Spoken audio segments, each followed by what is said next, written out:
August the 29th, 2022. Guys, today is the 17th anniversary of Hurricane Katrina.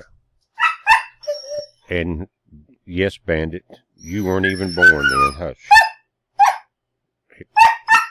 Hey, excuse me, guys. I guess he just wanted to put his 2 cents into this. We'll see if he, how much longer he stays quiet. He's over there with the big brother rocket right now. But again, the high pressure system over the Atlantic is starting to weaken. It's going to create seams for all of these storms to turn north. This one right here, before it's over with, may be the only one the U.S. has to deal with. Depends on that high pressure system. Here we have this 80% chance of development. It says a broad area of low pressure over the central tropical Atlantic is producing a large area of disorganized cloudiness and showers. Although environmental conditions are only marginally conducive, some gradual development of the system is expected over the next several days, and a tropical depression is likely to form later this week. The disturbance is forecast to move slowly toward the west and then northwest at 5 to 10 miles per hour toward the adjacent waters of the northern Leeward Islands. Now, this storm looks like it's going to get pretty strong if you look at the barometric pressure in the models. But again, it looks like, and this tiny dot right there, guys, let me show you. This is Bermuda. And that looks like this is going to come in here and sideswipe Bermuda really hard. Now, in order for the ocean to cool off, we don't have to take a direct hit from a hurricane. But if it comes in there and sweeps through like this and then cuts offshore up the east coast, it's done a lot of the work that it was designed to do in the first place without the destruction of having to come ashore. And that would be a good thing, but the oceans are going to have to cool off. When we look at this satellite images, everything looks highly disrupted, almost in some places heavily manipulated. But let's take a look at that, guys. You've got, again, 80% chance for a center storm in the back, 30% chance. All of this looks like it's going to get pulled north. You'll see what I'm saying. Now let's start in the Caribbean first. And all of this area that's south of Jamaica and south of Cuba, guys, is, there comes the big one. Rocket, sit down there and just watch the weather. Sit down right there. All of this area south of Cuba, guys, looks like a heavy downdraft almost coming into the area. The way everything's spreading out in different directions, very unusual. I've watched this many times, and so have a lot of you. But they're expecting something to form here in this corner just east of the Yucatan. Where it's going to go from there, we don't know. Now, this one right here, although it's semi-dry, it's right in the center of your screen, you can see how fast it's rotating at the surface.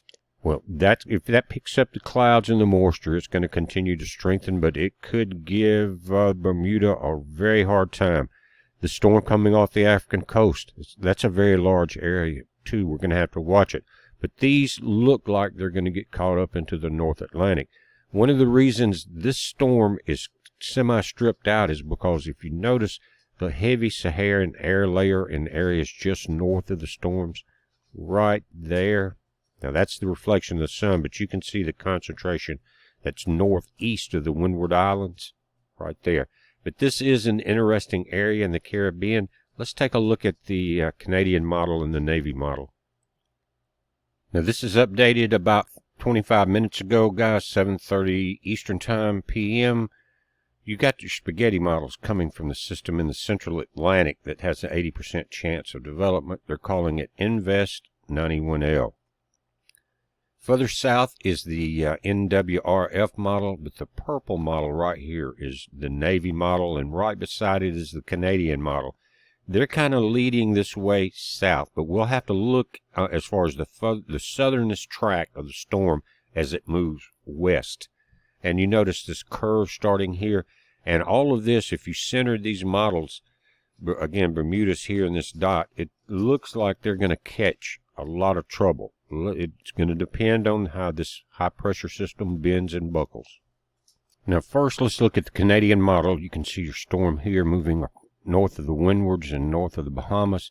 Turns right there and just moves almost east of Bermuda. If that holds up, at least Bermuda, that will be the best side of the storm. Your right side, northeast quadrant, would be the toughest right there. But you see this opening right there. The storm is following that opening in the orange and the light orange and the darker orange. That orange is what keeps these storms pushed to the south. It's high pressure. Check it out.